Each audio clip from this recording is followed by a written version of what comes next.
ദൈവ തിരുനാമത്തിന് മഹത്വമുണ്ടാവട്ടെ. Bible reading പ്രോഗ്രാമിൽ സംബന്ധിക്കുന്ന എല്ലാവർക്കും കർത്തൃനാമത്തിൽ സ്നേഹവന്ദനം. അപ്പോസ്തലനായ പൗലോസ് കൊരിന്ത്യർക്ക് എഴുതിയ 1-ാം ലേഖനം 4-ാം അധ്യായം. അവിടെ പൗലോസ് പറയുന്നത്, ഞങ്ങൾ ദൈവത്തിൻ്റെ കൂട്ടുവേലക്കാരാണ്, സഹപ്രവർത്തകരാണ്. ഞങ്ങൾ മശിഹായുടെ ശുശ്രൂഷകരാണ്, ദൈവത്തിൻ്റെ രഹസ്യങ്ങളുടെ ഭവന അധികാരികളാണ്. എന്ന് പറഞ്ഞാൽ മശിഹായ്ക്കു വേണ്ടി മശിഹായുടെ നാമത്തിൽ പ്രവർത്തിക്കുന്നവരാണ്. 2, ദൈവികമായ രഹസ്യങ്ങളുടെ ഭണ്ഡാരത്തിൽ നിന്ന് നൽകുന്ന ഭവന അധികാരികളാണ്. ഈ അപ്പസ്തോലിക അധികാരങ്ങളാണ് ശ്ലൈഹിക അധികാരങ്ങളായി സഭ കാണുന്നത്. ഇനി മുന്നോട്ടുള്ള ലേഖനങ്ങളിൽ കൈവെപ്പ് മുഖാന്തരം വഴിയായി സ്ലീഹന്മാർ പിൻഗാമികളെ ഭരമേൽപ്പിച്ചത് ഈ അധികാരമാണ്. അതായത് കർത്താവിൻ്റെ കൂട്ടുവേലക്കാരായി നിന്ന് കർത്താവിനു വേണ്ടി, സഭയ്ക്ക് വേണ്ടി അധ്വാനിക്കുകയും പ്രവർത്തിക്കുകയും ജീവിക്കുകയും ചെയ്യുക എന്നുള്ളതാണ്. അപ്പം ആ സ്വഭാവത്തിന്, അല്ലെങ്കിൽ ആ കൂട്ടുവേലയ്ക്ക് ആവശ്യമായിരിക്കുന്ന സ്വഭാവം ഏറ്റവും വലുത് ഒന്ന് വിശ്വസ്തതയാണ്. ആരോട്? യേശുക്രിസ്തുവിനോട്, ദിവ്യ സത്യങ്ങളോട്, സഭയോട്, അവർ ഏറ്റെടുത്തിരിക്കുന്ന ജോലിയോട്, ആരെ ശുശ്രൂഷിക്കുന്നുവോ ആ ജനത്തോട്. ഇതെല്ലാം അവർക്ക് ആവശ്യമായിരിക്കുന്ന സ്വഭാവങ്ങളാണ്. ആ ഉത്തരവാദിത്വ ബോധത്തോടുകൂടി ശുശ്രൂഷകർ പ്രവർത്തിക്കണമെന്നുള്ള ഒരു വലിയ ഉപദേശമാണ് അപ്പോസ്തലനായ പൗലോസ് ഇവിടെ നൽകുന്നത്. അപ്പോൾ അവർ യേശുക്രിസ്തുവിൻ്റെ ഉപദേശവാഹകർ മാത്രമാണെന്ന് നിങ്ങൾ മനസ്സിലാക്കി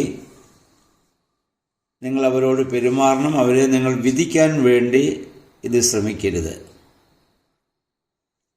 പൗലോസ് പറയുന്നു, ഞാനത് എന്നെ സ്വയം നീതീകരിക്കുകയല്ല,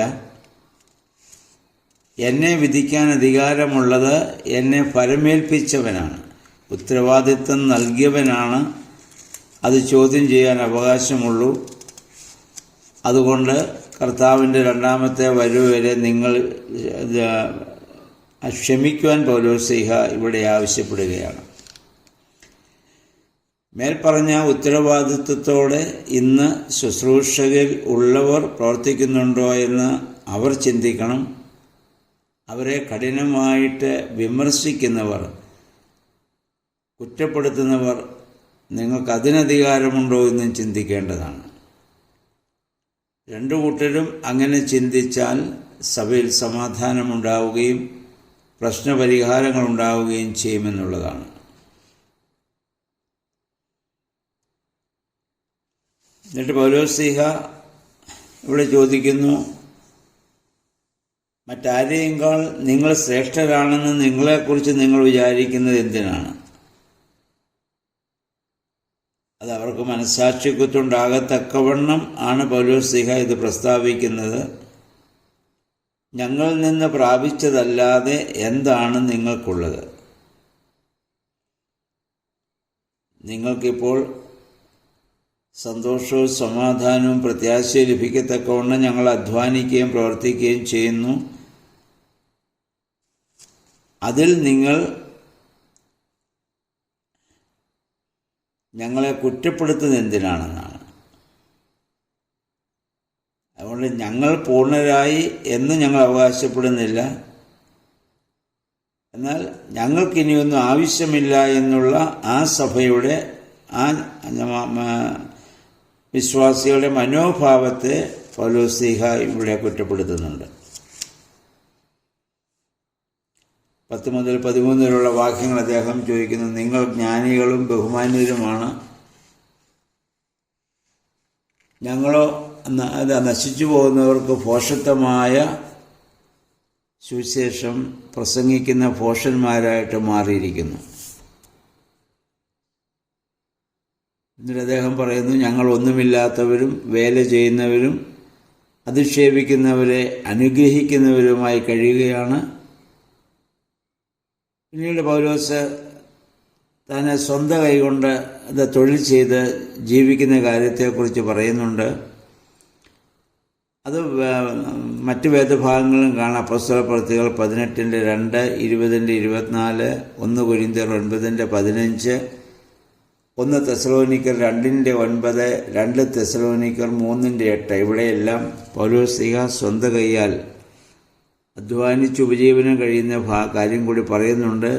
അന്നും ഇങ്ങനെയുള്ള പ്രവർത്തകർക്ക് ജീവിക്കാനുള്ളതുപോലും വിശ്വാസികളിൽ നിന്ന് ലഭിച്ചിരുന്നില്ല എന്നുള്ള സത്യം കൂടി നമ്മൾ മനസ്സിലാക്കേണ്ടതാണ്.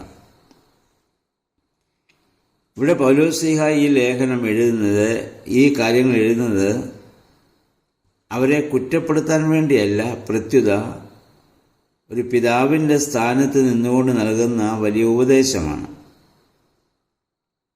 അദ്ദേഹം പറഞ്ഞു, ഉപദേഷ്ടാക്കൾ നിങ്ങൾക്ക് ധാരാളം ഉണ്ടാകാം, എന്നാൽ പിതാക്കന്മാർ അധികമില്ല. ഒരു പിതാവിൽ നിന്ന് കേൾക്കുന്ന ശകാരമായോ അല്ലെങ്കിൽ ഉപദേശമായോ പൗലോസ്ലീഹായുടെ വാക്കുകളെ സ്വീകരിക്കണം എന്നാണ് അദ്ദേഹം ഇവിടെ പറയുന്നത്. അല്ലാതെ അവരെ കുറ്റപ്പെടുത്തി മാറ്റി നിർത്താൻ വേണ്ടി പൗലോസ്ലീഹ ഇത് പറയുന്നതല്ല. അപ്പോൾ ദൈവത്തിൻ്റെ ആരാണ് സ്ത്രീഹന്മാരെന്ന് ചോദിച്ചാൽ, 1, അവർ ദൈവത്തിൻ്റെ കൂട്ടുവേലക്കാരാണ്. 2, യേശുക്രിസ്തുവിൻ്റെ ശുശ്രൂഷകരാണ്. 3, ദിവ്യരഹസ്യങ്ങളുടെ കാര്യസ്ഥന്മാരാണ്. 4, അവരാത്മീയമായ പിതാക്കന്മാരാണ്. അതുകൊണ്ട് പൗലോസ് പറയുന്നു, നിങ്ങൾ എന്നെ അനുകരിപ്പീൻ. അനുഗമിക്കുവിൻ എന്നല്ല പറയുന്നത്, അനുകരിക്കാനാണ് ആവശ്യപ്പെടുന്നത്. അനുകരിക്കാൻ ആവശ്യപ്പെടണമെങ്കിൽ അതുപോലെ ജീവിക്കുന്ന, പ്രവർത്തിക്കുന്ന ഒരു വ്യക്തിക്ക് മാത്രമേ അത് പറയാൻ സാധിക്കത്തുള്ളൂ, എന്നെ അനുകരിക്കുക. അതിനുള്ള ആത്മധൈര്യം പൗലോസ്ലീഹായ്ക്കുണ്ട്. തൻ്റെ വാക്കിലും പ്രവൃത്തിയിലും ജീവിതത്തിലും അതുണ്ട്. അതുകൊണ്ടാണ് അദ്ദേഹത്തിനത് ധൈര്യമായി പറയാൻ സാധിക്കുന്നത്. പക്ഷേ ഇപ്പോൾ ആ സ്ഥാനത്ത് നേതൃത്വത്തിലുള്ള ആർക്കെങ്കിലും അങ്ങനെ പറയാൻ സാധിക്കുമോ എന്ന് ചിന്തിക്കേണ്ടതാണ്. പിന്നീട് പൗലോസ് പറയുന്നു, തൻ്റെ 17 ഭാഗങ്ങളിൽ അദ്ദേഹം തീമോത്തിയോസിനെ കൊരിന്തിലേക്ക് അയക്കുന്നു. കാരണം ദൈവിക മാർഗത്തിൽ ആക്കിയാൽ പോരാ, വിശ്വാസത്തിൽ വളരുവാനുള്ള ചുറ്റുപാടുകൾ അവർക്ക് സൃഷ്ടിച്ചു കൊടുക്കണം. അതിനുള്ള സാഹചര്യം അവർക്ക് ചെയ്തു കൊടുക്കണം. കാരണം അക്കാലത്ത് മറ്റ് നാനാജാതിയിൽ നിന്നുള്ള ആളുകളാണ് സഭയിലേക്ക് ചേർക്കപ്പെടുന്നത്. അപ്പം അവർക്ക് ഉപദേശം കൊടുത്താൽ അല്ലെങ്കിൽ സ്ഥാനപ്പെടുത്തി ചേർത്താൽ മാത്രം പോരാ, അതിൽ തുടരുവാനുള്ള ഉപദേശങ്ങളും സാഹചര്യങ്ങളും അവർക്ക് കൊടുക്കണം. നമുക്കിന്നിത് പറഞ്ഞാൽ മനസ്സിലാവില്ല. നമ്മൾ ക്രൈസ്തവ മാതാപിതാക്കളിൽ നിന്ന് ജനിച്ച് ക്രൈസ്തവ കുടുംബങ്ങളിൽ മാത്രം വളർന്ന് അങ്ങനെ വരുന്നതുകൊണ്ട് ഈ സാഹചര്യം ഒരുപക്ഷെ നമുക്കത് മനസ്സിലാക്കാൻ ബുദ്ധിമുട്ടാണ്. എന്നാൽ മറ്റ് സമൂഹങ്ങളിൽ നിന്ന് സഭയിലേക്ക് ആദ്യം പ്രവേശിച്ചിട്ട് ഒരുപാട് പ്രശ്നങ്ങളെയൊക്കെ അഭിമുഖീകരിക്കുന്ന ആളുകൾക്ക് അത് മനസ്സിലാവും.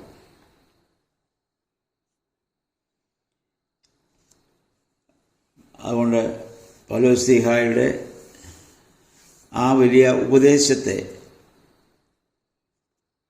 ഇവിടെ കൈക്കൊള്ളുവാൻ പൗലോസ്ലീഹ നമ്മെ ആഹ്വാനം ചെയ്യുന്നു. അദ്ദേഹം ആരെയും കുറ്റപ്പെടുത്താൻ വേണ്ടി പറയുന്നതല്ല, ദൈവത്തിൻ്റെ കൂട്ടുവേലക്കാരാണ്.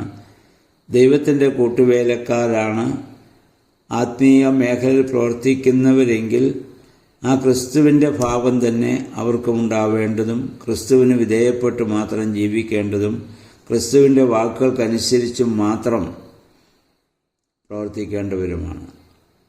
ആ രീതിയിൽ പ്രവർത്തിക്കുവാൻ അവരെ ദൈവം ശക്തീകരിക്കുവാൻ വിശ്വാസികൾ പ്രാർത്ഥിക്കേണ്ടതും അവർക്ക് വേണ്ട പ്രോത്സാഹനം കൊടുക്കേണ്ടതും ആവശ്യമാണ്.